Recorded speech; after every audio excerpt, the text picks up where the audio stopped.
it's my firm belief that just as we can take the healthy eyes of a condemned criminal after his execution, and with these alien eyes restore sight to a deserving blind man, so also can we successfully transplant other organs and members of the body, attaching and grafting them where needed, even in cases where important arteries and nerve centers have been severed.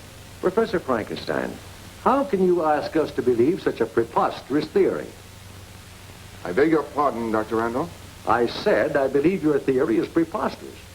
Now, we're all men of science. We know about transplanting eyes and the special factors involved in transferring the cornea. But these other claims of yours, well, they're just beyond the pale of experimental medicine. You seem to forget that the higher purpose of experimental medicine, no matter how extreme, is simply to establish scientific truth. Any student of gross anatomy would refute you. And I still say that dead tissue cannot be reactivated. Why, my own son, a high school sophomore, wouldn't swallow your theory. Dr. Randolph, I think you're being disrespectful. All right, if I am, so I'll apologize. I've listened patiently to your theories through this whole seminar. I haven't missed one session since you were brought from England to be our guest lecturer. Some of your pronouncements are brilliant. But this pet theory of yours, which you've mentioned more than once, I'm sorry, never. Very well, Dr. Randolph. You cling to your skepticism. I'll hold to my beliefs. And someday, very soon possibly, I'll prove them so conclusively that even cynics like you all over the world will be convinced. I think that's all. Good day, gentlemen.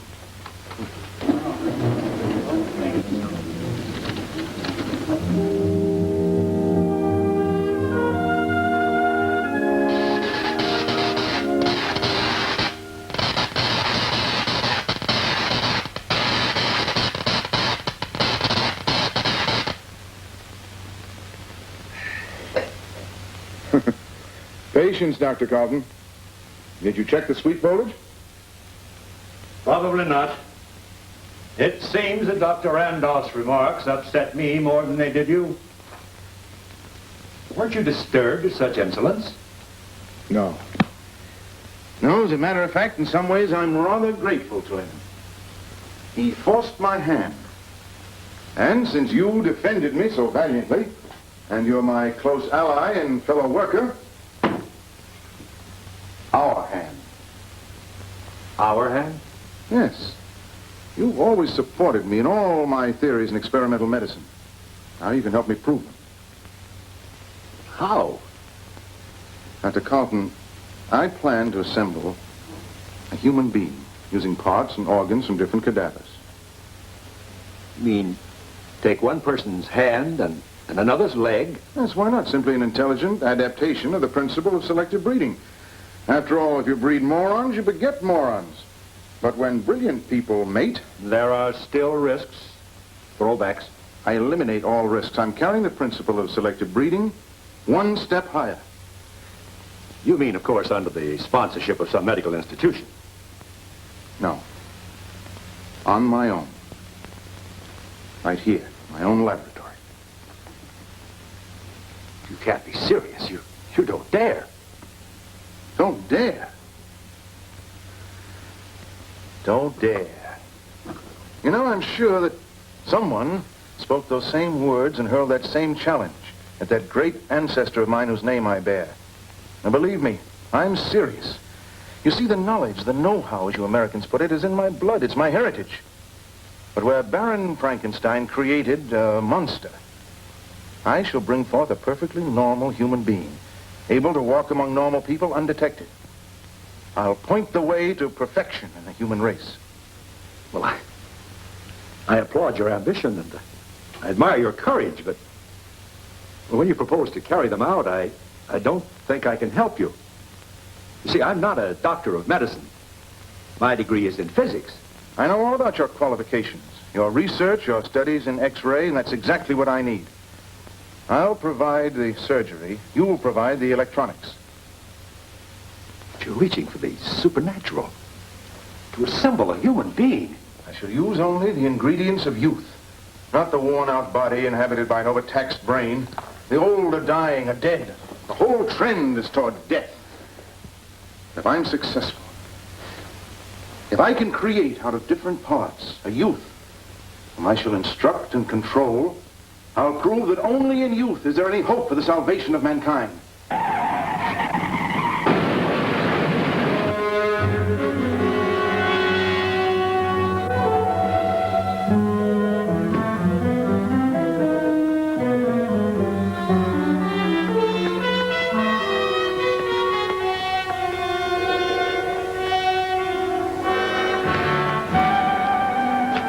Teenagers, both cars loaded.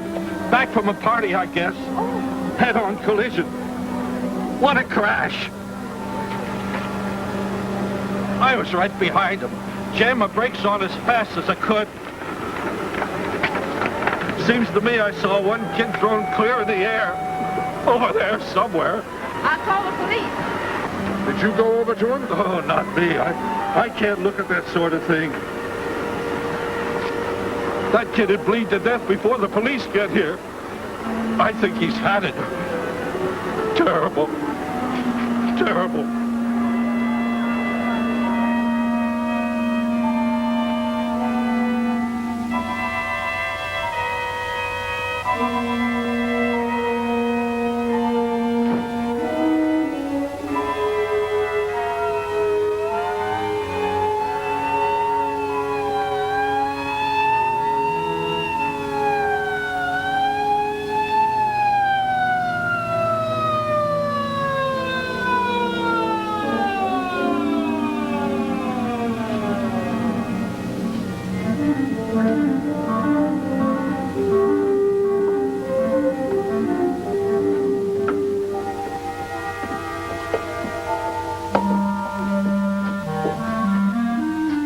Steady him while I unlock the door.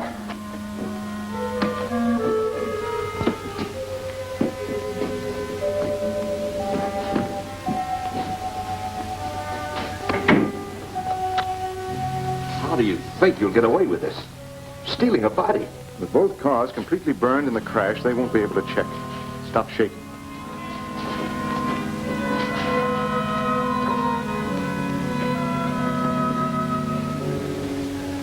Cold in here. It should be. I keep the temperature of the vaults at 36. Ideal for unembalmed bodies. Temperature of a morgue? But this is a morgue. My private morgue. This is where we will experiment and work. No one can disturb us here. What condition is he in?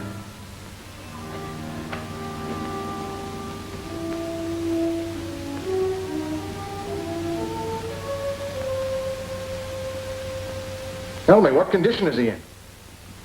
Dead. I know that. That's the way a layman would describe him. But I also know, and I want you to remember, that in this laboratory there is no death until I declare it so. Now, describe his condition. Well, the head's crushed in. Possible brain injury. Face is beyond recognition. I don't know about the rest of the... Dr. Carlton, you're a scientist. You mustn't be squeamish.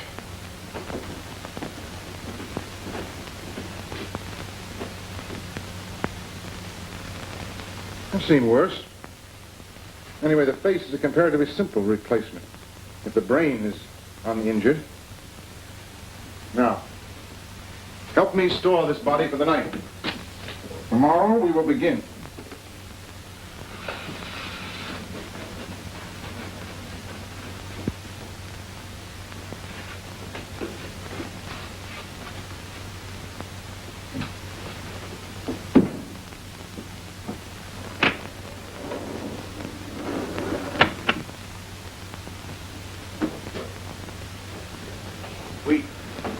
We'll need equipment. I'm prepared. You mean? There are others? Only a few parts. Normal preparation for an experiment that will determine the fate of the world. Electrical equipment also. I've been assembling necessary parts for some time. As a matter of fact, in every city where I've lectured, I've made it a point to purchase one or two things that we'll need. We're quite ready to put everything together for our experiment. Professor, perhaps you'd better try and find another assistant. I don't think I have the stomach for this.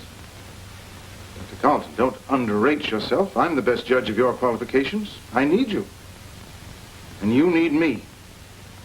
After all, that other experiment that you assisted me in about a month ago made you my ally. Of course, I could use another and uglier word, accomplice, but I won't.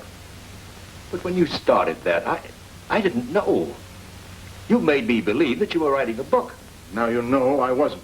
And remember, it's too late to retreat. Now, I don't want to hear anything more about it. We're in this together.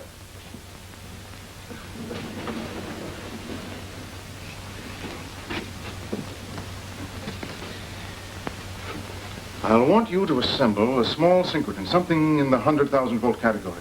After each surgical move, I'll need the advantage of high-velocity X-rays with a penetration of at least 2 inches. Parts are all here.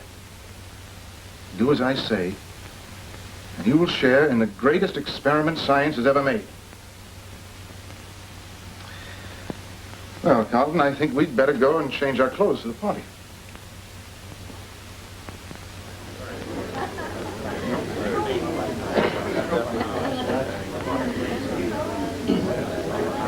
May I propose a toast on behalf of all of us to Professor Frankenstein, a true servant of science. And may I add that we'll miss his stimulating lectures when he has to return to his native England.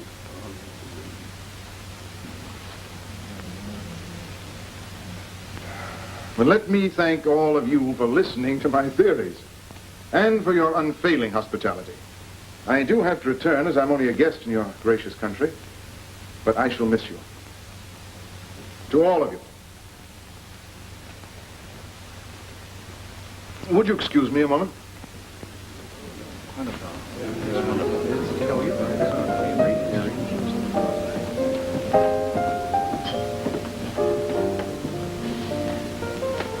Margaret, you didn't join in the toast. Why, I couldn't. It would be saying goodbye. I'm just not up to that yet. You know, there are many things I admire about you. Perhaps your honesty, most of all. You know I'm going to miss you. As your nurse? No, as a devoted friend. That's not enough. Or am I being too honest? Well, you're being true to yourself and your sex. You know perfectly well. Science has proved conclusively that in all forms of life, the female pursues the male. Do you enjoy being pursued? By you, yes, especially when I'm caught. What do you mean? I mean, well, it isn't easy for a scientist to disassociate himself from his work. And that's why I thought that we could work together closely so that soon we might be together. I'd like that. Margaret, in the next 2 months, before my visa expires, I'm going to be engaged in the most important experiment of my life. You could help me enormously, more than I could ever repay, by becoming my assistant. Of course, I realize that would mean you'd have to give up your nursing post at the university hospital. You mean a temporary leave? Why temporary? I'm a man as well as a scientist. When my experiment is completed successfully, we could go back together. If you'll have me. You know, they tell me the Queen Mary's an ideal setting for a honeymoon. Oh, darling. Of course I accept. I want you to keep all disturbing factors away from me. Answer phone calls, mails, put off visitors, interviewers' requests for articles and periodicals and so forth, and postpone all my appointments. I want to see no one but my associate, Dr. Carlton. And of course you. I'll be the best watchdog you ever had. Of course, I'll have to give up my room at the hospital. Well, I suggest you move in here. You could have a wing to yourself, and Mrs. Dietrich, the housekeeper, would be the chaperone. If we feel we need one. Sounds wonderful. I'll move in tomorrow.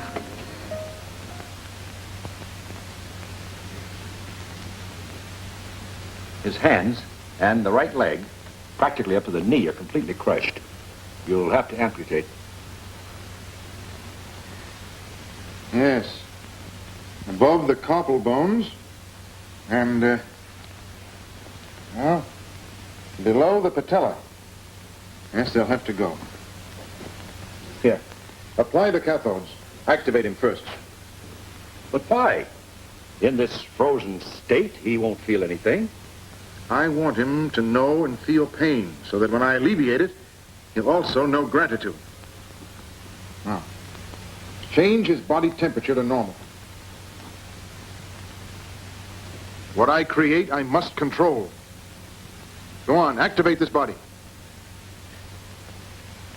I'll begin with 50,000 volts.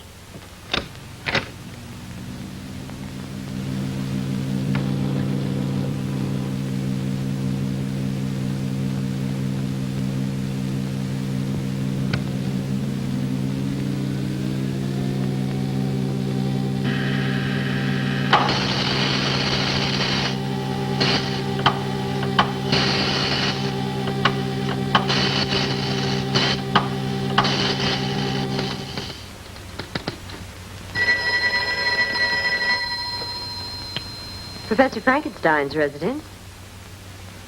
I'm terribly sorry. He's seeing no one. Well, if you'd care to leave your...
Later, I'll give him a transfusion.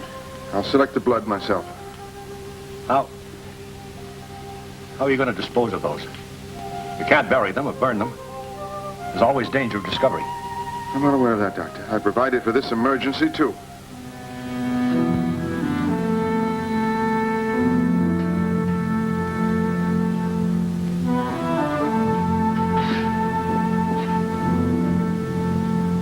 Come here.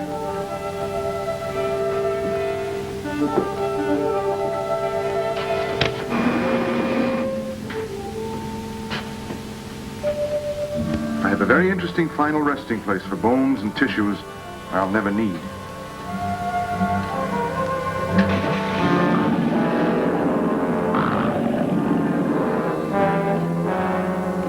Now I have to get 2 hands and a right leg. Believe me, I'll see to it that the replacements are an improvement over the originals. Oh, my dear doctor, you look as if you could stand a drink. Come on. The scattered and partial remains of the Plymouth track team wiped out 2 days ago when a chartered plane attempting a landing in a thick fog crashed into the wild mountainside will be interred this afternoon in Fallbrook Cemetery. Poor boys. Oh, tragic. All those fine young athletic bodies, all those hours of training for strength, speed, endurance, gone to waste.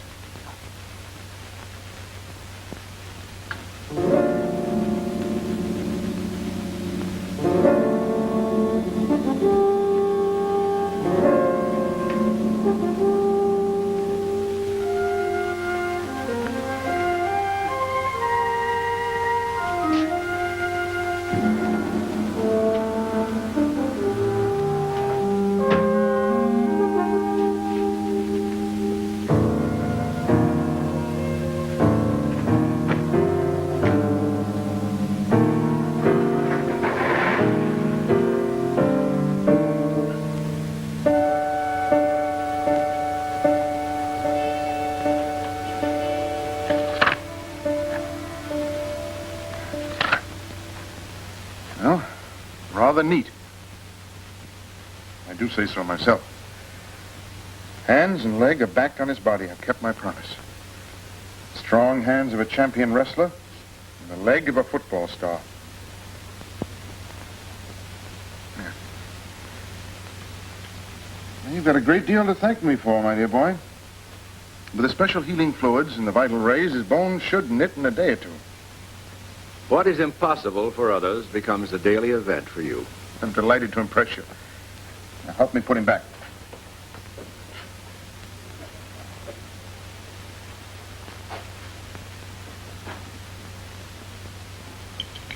My, that was a nice dinner. It's excellent roast, didn't you think so, Margaret? I don't enjoy food the way you do. Maybe you need a little more exercise. The doctor and I work so hard, we're ravenous. Will you excuse us, my dear? I have some voluminous notes to complete. What's the matter? You're sulking. Good night, Margaret. Good night. Well, how do you think I feel being left alone all day? And in the evening, you either lock yourself in your laboratory with your experiment or you spend hours in your study writing up your notes. It's not much fun for me.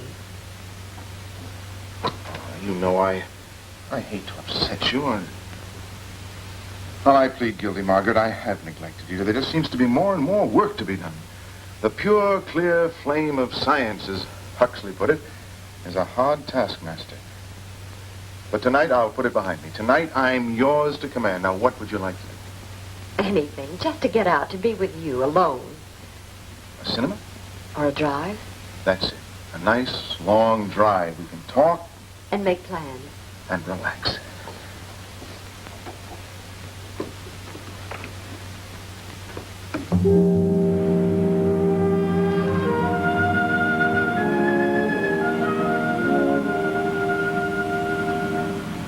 Over there. Let's park and just look at the view and talk.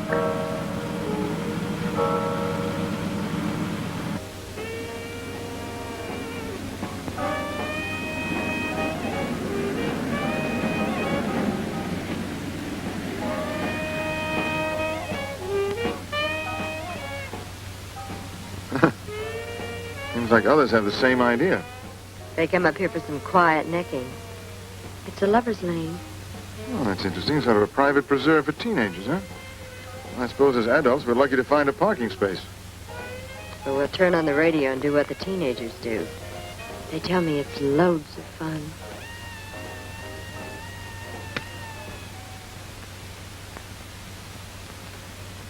Good morning, my boy. Come, my boy. Say good morning to your creator. Speak. You've got a civil tongue in your head. I know you have, because I sewed it back myself. Yes, and all healed up very nicely, if I do say so. Perhaps, Professor, it's too soon for him to speak. Nonsense. With all the surgical skill and the vital rays lavished on him, he should talk like a congressman at a filibuster. Now, come on, my boy. Say good morning. And say it to me. You do have vision, you know, at least in the one eye. And your brain is intact. We'll improve it in time, but no malingering now. Now, come on. Watch my lips. Good morning. You must speak, because time is desperately of the essence. Are you sure you're not rushing him? It's only a few days since... No rank nonsense. He can hear and he can understand, and he must learn to coordinate so he can speak. Perhaps he needs a little persuasion. Just a small electrical jolt to activate his flow of blood. He's rather cramped sleeping in there. Go ahead, Doctor. Turn it on.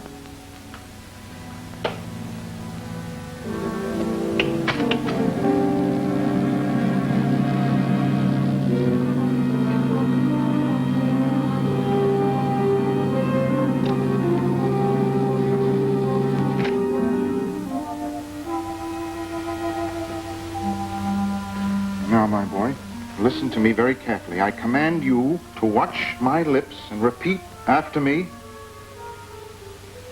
Good morning.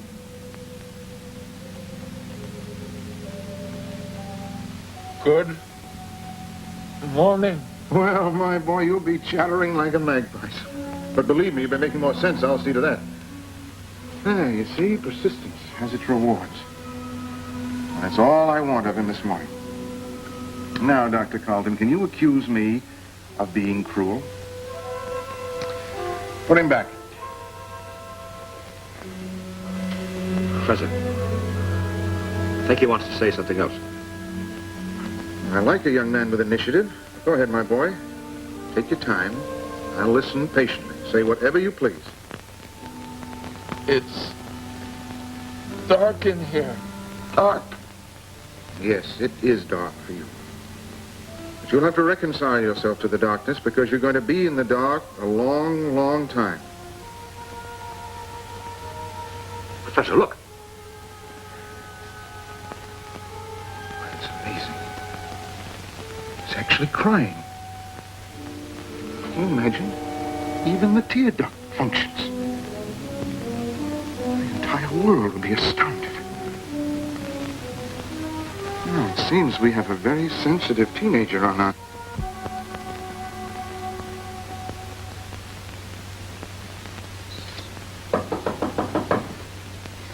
Come in.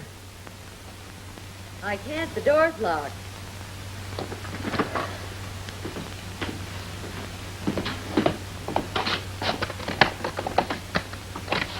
Yes, dear, what is it? Well, aren't you going to let me in? It's your fiancé, not the police. Of course, come on in. I'm sorry, but I just can't be interrupted. However, now that you're here... Well, if you're in a cross mood, perhaps I'd better wait. Oh, no. Come on now. Well, I want to talk to you. Even though the wedding is informal, plans have to be made. Details have to be worked out. The minister, the church, the guests. A girl doesn't get married every day. After all, this is the most important event of my life. I know, but I can't discuss it now. I've got too much work to do. Right now, the most important event in my life is my experiment. You don't have to tell me that. I've never seen such an example of devotion. By the way, dear, what is your experiment? Until I'm successful, it's a deep secret. Even from your future wife? Even from my future wife. When the right time comes, you'll be the first to know. Well, if you won't tell me, I might have ways of finding out for myself. Such as? What ways? Tell me! Answer me!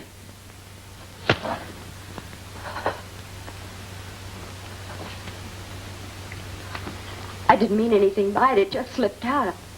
Words sometimes do. I have no intention of spying on you. I don't care if you ever tell me. Now, that's better. Oh, I'm sorry. I'm sorry, darling. Forgive me. I know this experiment must be getting on my nerves. But you understand a scientist's devotion to duty. I'll be finished soon. And we'll be married and off on our honeymoon.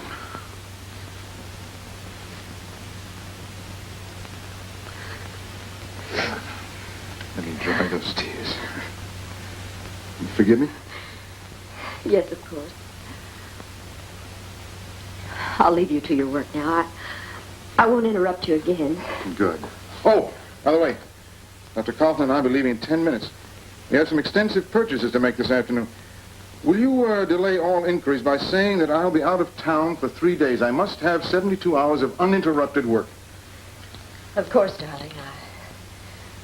I'll go back to my kennel quietly and be the best watchdog you ever had.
lady. Must have an old-fashioned trunk.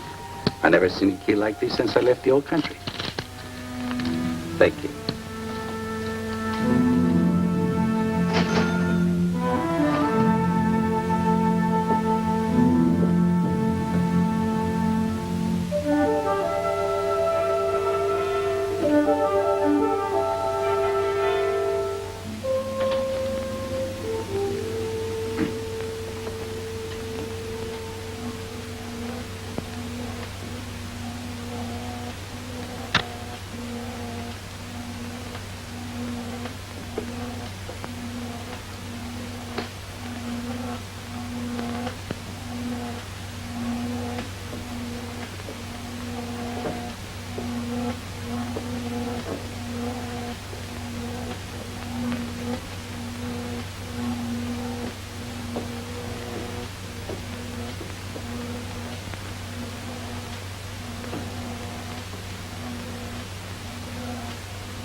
Now, come, my boy.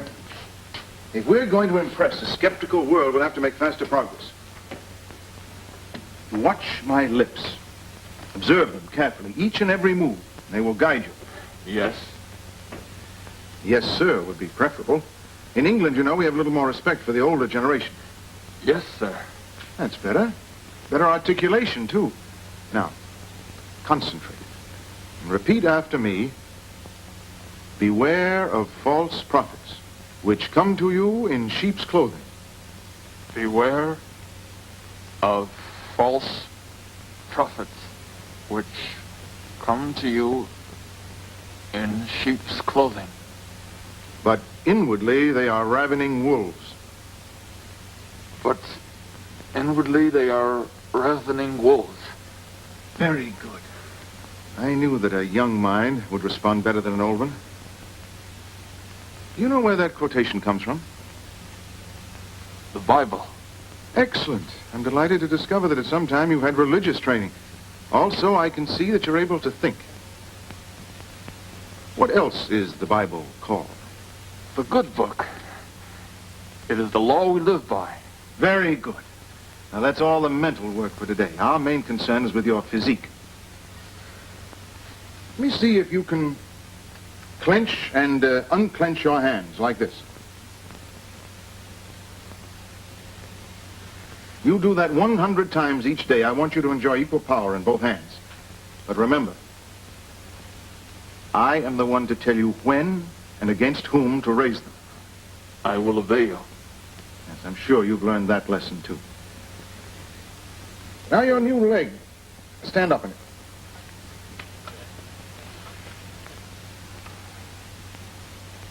It's quite satisfactory. Sit down. I want you to exercise that leg, too, the way I showed you. Understand? It's very important to keep the blood flowing smoothly in order to ensure proper circulation. Professor, I think he needs some supplementary nourishment. Yes, I prepared some special vitamins. I'll give them to you. I'm going to leave you with Dr. Carlton now. He'll give you some electrical treatments and feed you. You do as he tells you. And tomorrow I'll set up some exercise equipment for you.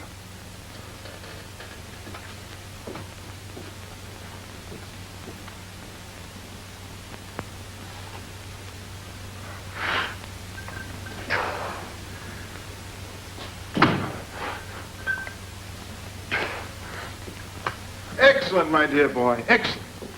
Your new hands are getting stronger every day. Well, you can rest now. You know, with your remarkable mental and physical progress, and of course your obedience to me, you've made me very happy. Someday you and I are going to astound the world. A wunderkind, created by me, a teenage marvel. What's the matter? Aren't you pleased with all this? You are happy. but I am not. Why? Because you make me live down here. When will I walk among people? Don't badger me. Keep asking that question again and again. You will walk among people when I feel the time is right. When will it be? Never? You dare question me? I want to know. Why not now? I'll show you why not now.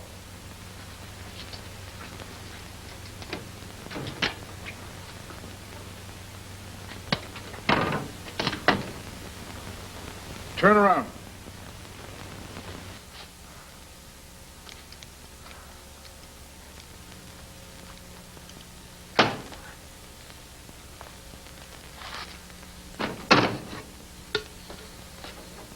Now look!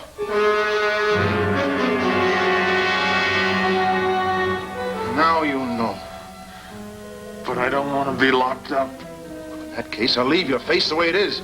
I'll make sure you don't leave until I'm prepared to give you a new face. Look again, my boy. You'll be glad to stay here until I make you fit to go among people.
was nearly 7 foot tall.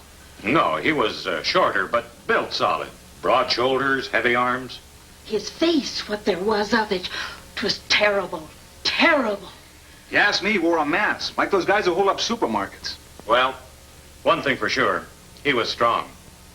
He hit me like I was a baby. I've never been hit so hard. Have any of you ever seen him before, hanging around here, prowling? No, never. Never, and I hope I never see him again. All right, folks, the alarm is out. He can't get too far. We've got the street blocked off. We'll make a check of all the houses in the neighborhood. Now, why don't you all go back to bed and get some sleep? Now, be on the safe side. Make sure all your doors and windows are locked.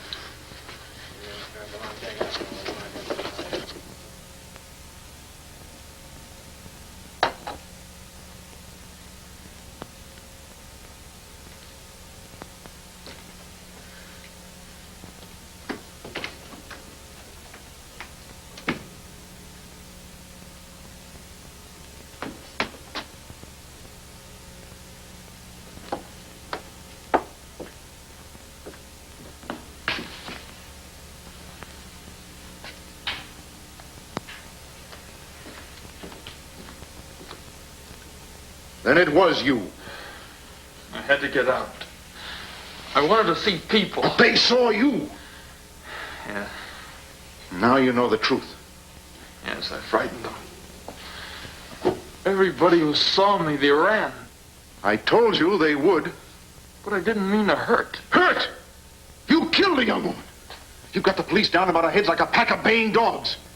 By disobeying me, you not only endanger our lives, but you put my whole experiment in jeopardy. I didn't know. From now on, I'll obey you. It may be too late. As a matter of fact, in order to protect myself, I should do away with you altogether, destroy you as dangerous evidence. No, please don't. I'll do what you say. You better. There's a slim chance I may still be able to cover up for you. But from now on, you do exactly as I tell you. I will. And not a sound out of you. Until this danger blows over, I must keep you absolutely silent.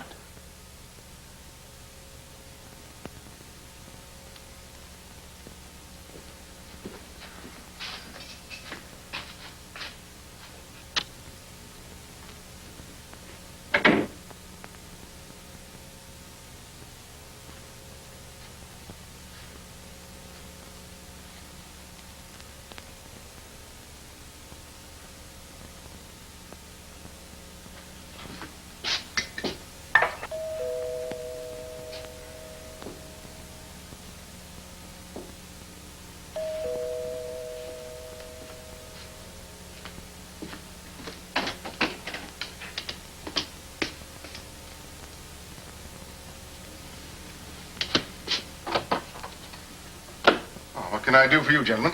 Sergeant Burns. This is Sergeant McAfee, homicide. May I have your name, please, sir? Professor Frankenstein. Just making a house-to-house checkup. Oh, of course. Won't you gentlemen come in? We won't take up much of your time. It's about this fiend that's operating in this neighborhood. Yes, I know. I've read the newspapers. Dreadful.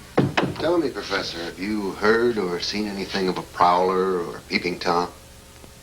No, I'm afraid I have nothing to report. At least on this front, all quiet.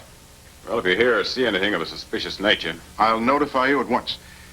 By the way, gentlemen, has anyone actually seen him? I mean, to guide me. Could you give me a description of this so-called fiend? Well, that's just it. 6 people see a suspect, and you get 6 different descriptions. Well, that's a human failing. Under the stress of panic or fear, our minds do strange things. Our eyes see strange visions. Yes, but they all agree on one thing. Whoever he is, his face would scare a ghost. Well, that's one detail I surely will remember. If I see or hear anything suspicious, I'll let you know. Thank you. Good night. Good night.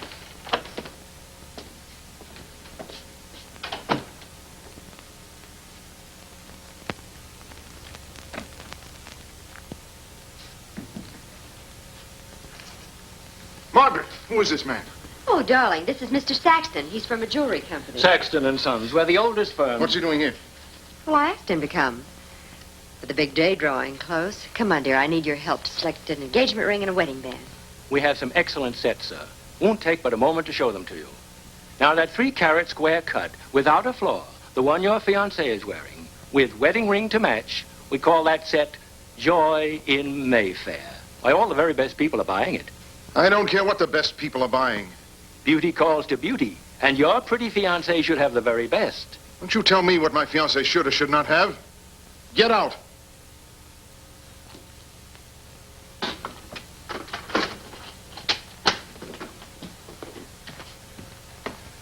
Perhaps another time. Just get out.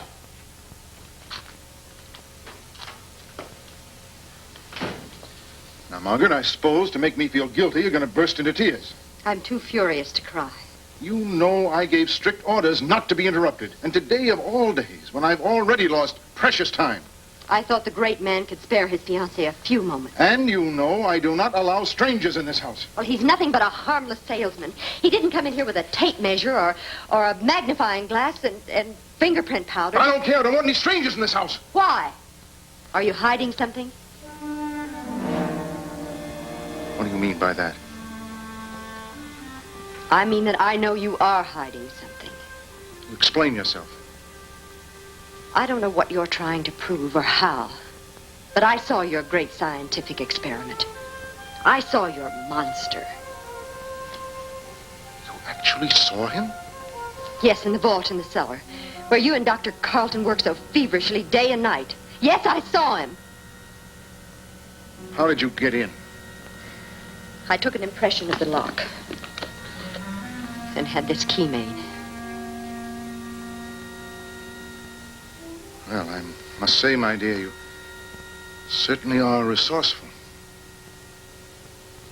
I reasoned it out, and I came to the conclusion you didn't want to marry a fool, a puppet who would simply obey you blindly.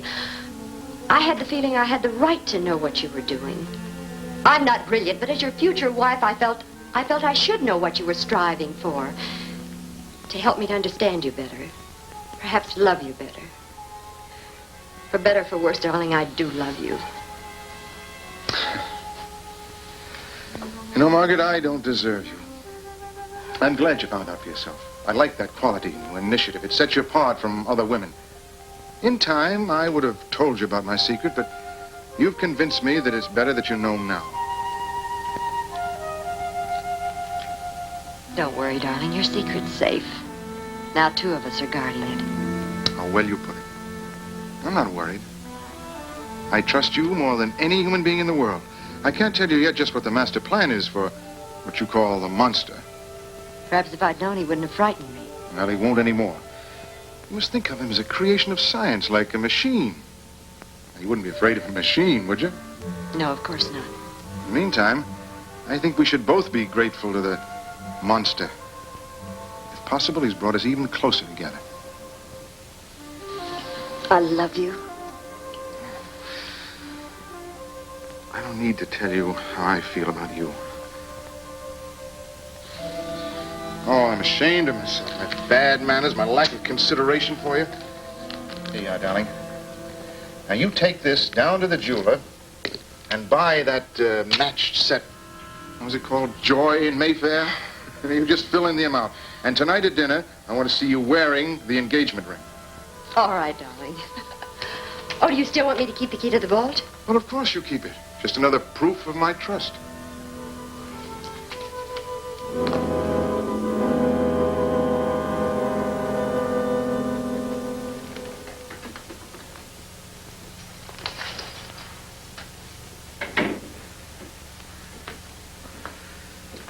Well, my boy, I think we're safe. The storm is blown over. You're very lucky. 2 or 3 days and the police have other crimes to think about. What are you brooding about? Keep thinking of the day when I can go out and be among people. And they won't run away from me. The day when I'll have my new faith. Well, actually, I was planning to begin on that tomorrow. You were? Please do. Please. Unfortunately, someone has interfered with our plans. Who? Tell me who. A woman. A young woman who works for me. The one I saw? Yes. Yeah, she sneaked in here against my express orders. You know, I gave those orders because I was thinking of your welfare entirely. By the way, did she say anything to you? No. I frightened her. She screamed and ran away. That's just what I was afraid of. What will she do? I've done my best to protect you. But now she threatens to go to the authorities. Tell them. They'll tie you in with a murder, of course. Then they'll come and get you and take you away. Probably they'll destroy you. And you'll never have a new face. She would do all that? Yes. Unless we stop her. We must stop her. I agree. How? If you'll do exactly as I tell you.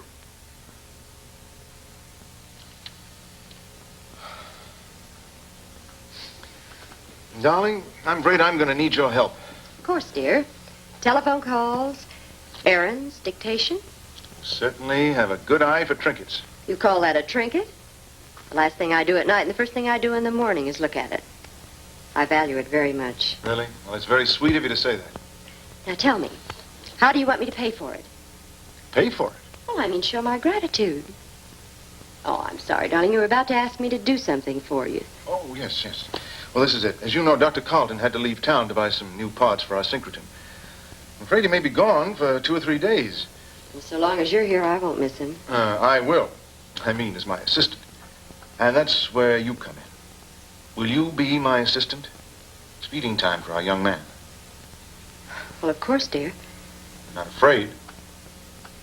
No. He's as gentle as a baby at feeding time. You're sure you're not afraid? I'll regard him the same as you, a creation of science. I'll go along. I'll help. Good. The hypodermic and the fluid are downstairs. Shall we go?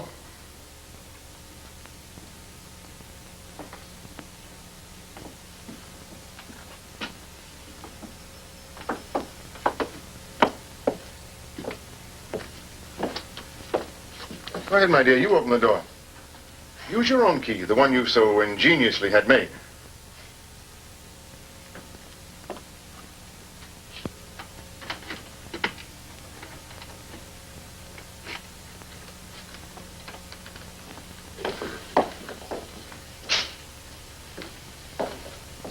Well, my boy, you look a little off your feed. But I'll wager we'll soon change that, eh, Margaret? Would you get the hypodermic, dear? It's right there. It's sterile. Sit down, Margaret. Now, we have to find just the right spot at the vein.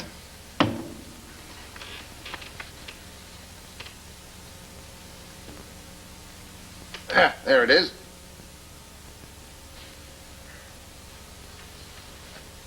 Don't worry, I won't hurt you.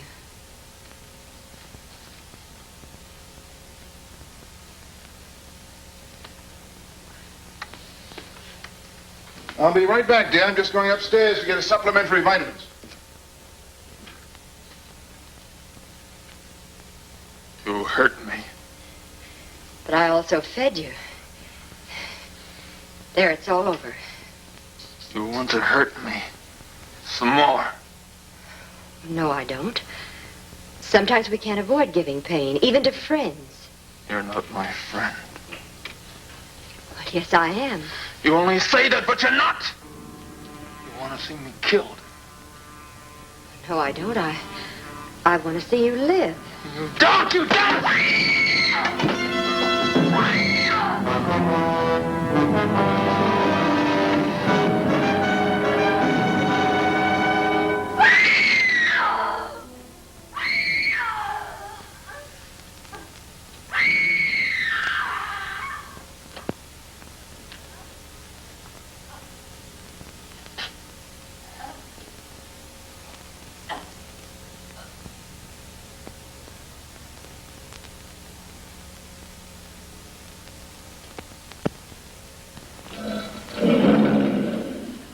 Poor Margaret.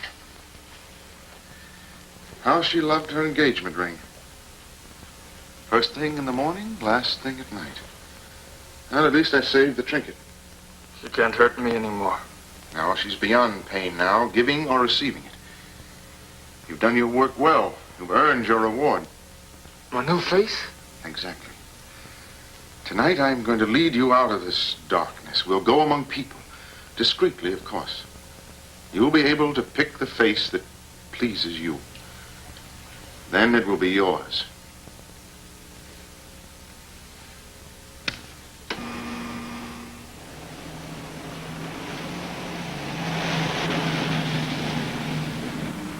Well, my boy, you enjoying the ride?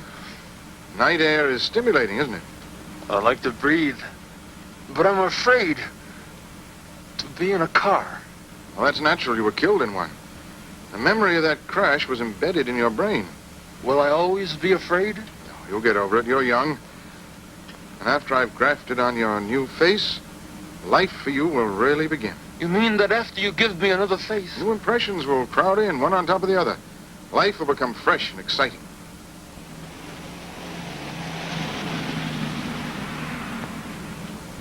And it'll take time and patience. But someday, after we have baffled the learned men of science, I'll tell the entire world the truth. How you were reborn. How I fashioned you from different parts, breathed life into you, pumped knowledge and wisdom into a brain that was hidden in a corpse. Then I'll be honored by the entire world, having brought mankind one step further in the eternal battle against death.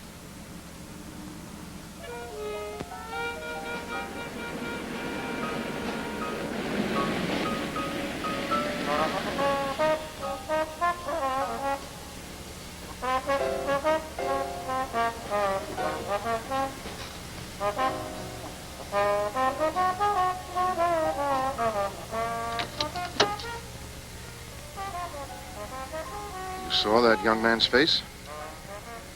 He's rather handsome, I thought. Even drugged by passion, it has brightness, intelligence. Does it meet with your approval? I'll be very quiet.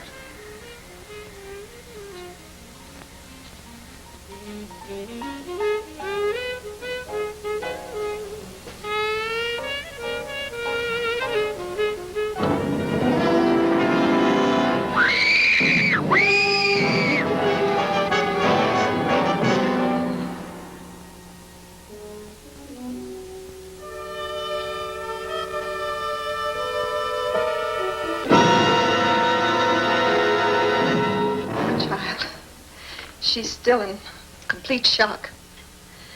The doctor gave strict orders that she mustn't be disturbed. Well, maybe you can help us. Just tell us what she told you when she got home.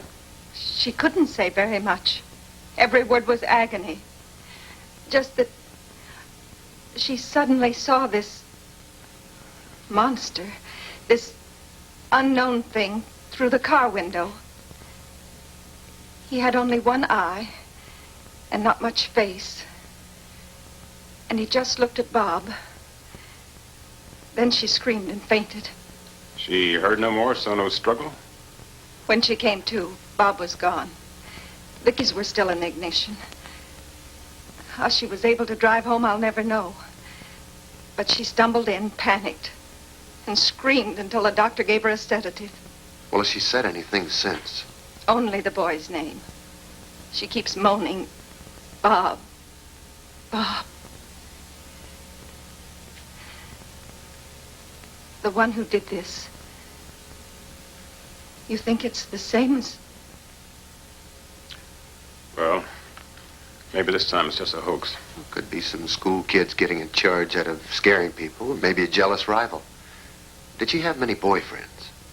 She was seeing Bob pretty steadily. He was her first date. Well, did he have any enemies? Not that I know of. He's popular in school. He's a quiet boy. Lives with his aunt. We know we've spoken to her. What will you do?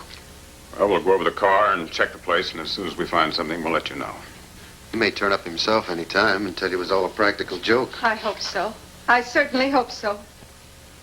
Is this Bob? Yes. Arlene took it in our backyard. Yeah, good-looking boy. Quite handsome.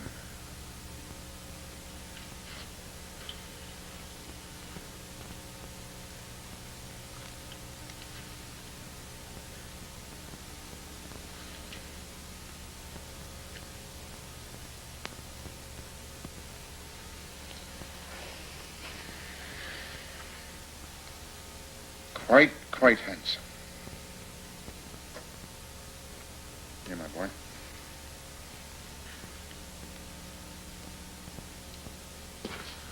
Well, all the new equipment is in the trunk of the car.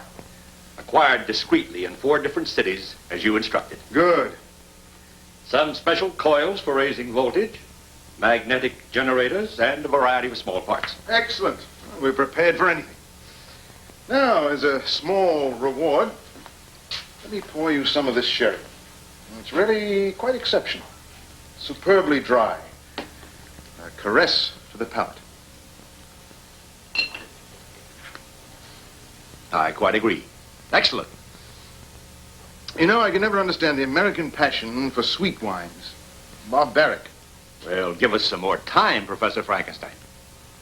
After all, it takes centuries to become as civilized as you are. Oh, no, I'm not being critical, nor ungrateful. America's been very hospitable to me. And I think of what I've accomplished here, I shall remember it always with deep gratitude. By the way, what's become of your housekeeper, Mrs. Dietrich? Oh, I let her go. She had an offer from a wealthy invalid. It meant permanent security for her, and since I'm leaving in 2 days, well, we'll just have to fend for ourselves. And while I'm asking questions, and I hope this isn't indiscreet, where's your fiancée? Margaret is, gone. Disappeared. Ah, perfidy. Thy name is woman. Quit me cold. After I'd stolen precious hours away from the experiment to select this for her, an engagement ring. It was rather expensive, too. It's a pity. You mean she just up and disappeared? Packed up all her things, secretly. Left me rather a bleak note, something to the effect that our marriage just wouldn't work out. And all this after I had not only offered her my heart, but also my deep faith and trust. Did she go back to the hospital? No, I telephoned there immediately. I hoped I might be able to persuade her to change her mind, but, well, she just disappeared. Well, I suppose it's understandable in a way, and very embarrassing for her to have to admit that she'd given her heart even briefly to the wrong suitor. But isn't that the way of women? They make us poor men suffer for their blunders. Well, Doctor, in time my heart will mend, but now I must lose myself in my work. I must devote myself to science and research to the exclusion of all other interests. I suppose it's the only thing left. I think you'll agree with me when I show you what I've accomplished. And believe me, this is far more significant than the flight of a silly, emotional girl. This has to do with our young man. Something's happened to him? I would say so. Early this morning, before your arrival, I helped him off his table and gave him his mirror. Now, if you'll come down with me, you'll be the first to see his new face. New face? But how? Where did you Oh, come now, Doctor. Why burden yourself with unnecessary details? After all, we're both interested in the same thing, results. You come and look. I think you'll realize that we're practically at the end of our experiment.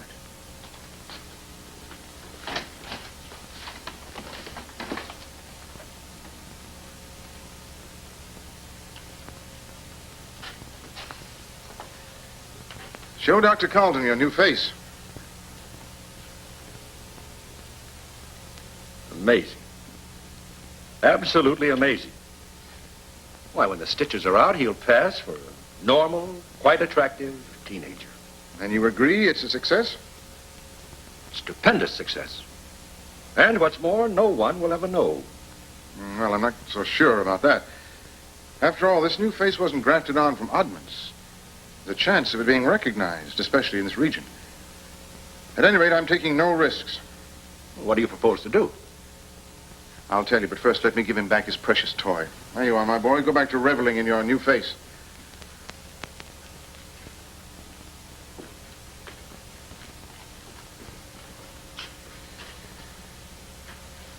I'll tell you what my plans are. Actually, our plans. We're going to take him to England. It'll be much safer to launch him there. But how? You'll need a passport, identity, a name, and assuming that you can safely prove all those, you can't keep him locked up in the cabin for the whole voyage. And after we land, customs, immigration, well, we'll come up against all kinds of questioning authorities. Oh, you do run ahead, my dear Carlton. Now you do run ahead. Those packing cases over there are stamped electrical apparatus. Actually, that's what they will contain. The parts you just purchased and the rest that we dismantle. They seem large enough. Larger. Each one of those cases has a false bottom. I don't think I quite understand. I assembled him, didn't I? I disassemble him here, preserve the parts, and later, in England, I reconstruct him. In my London laboratory, I have the same facilities, the same equipment, and the same assistant, you.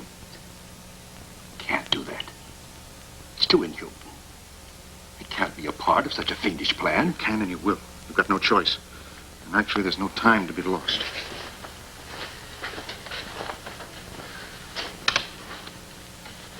Now listen carefully.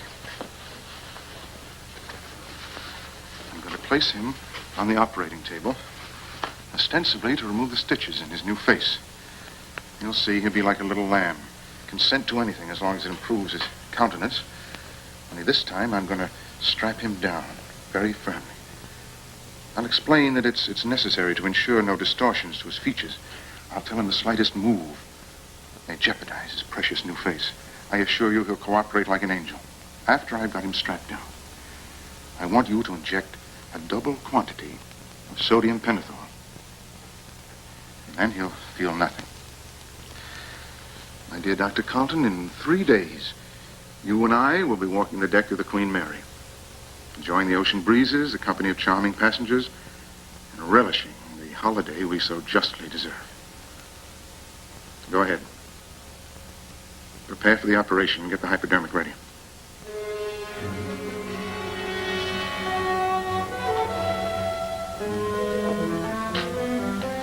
Well, my boy, you're quite proud of your new face, aren't you?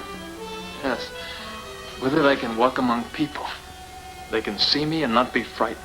Not quite. But after I've removed the stitches, no one will be able to tell a thing. Then your new face will be yours permanently. Let me have the mirror. Don't get on the table, my boy. We've got to get you ready.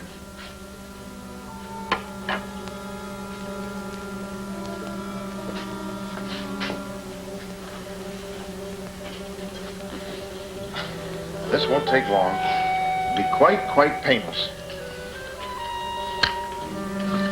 It won't hurt. It'll leave.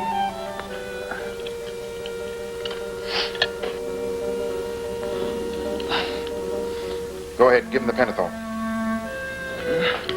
No, I don't want that. I know what's best for you. No, you want to hurt me. Go ahead, silence him, fool. His arm's not steady. No, you won't.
Perhaps it's not too late. Where's Professor Frankenstein? It's too late. Come over here. Maybe he'll listen to you. Tell him to come with us. Warn him not to resist, to let us take him away. You heard. They won't hurt you if you come. I want!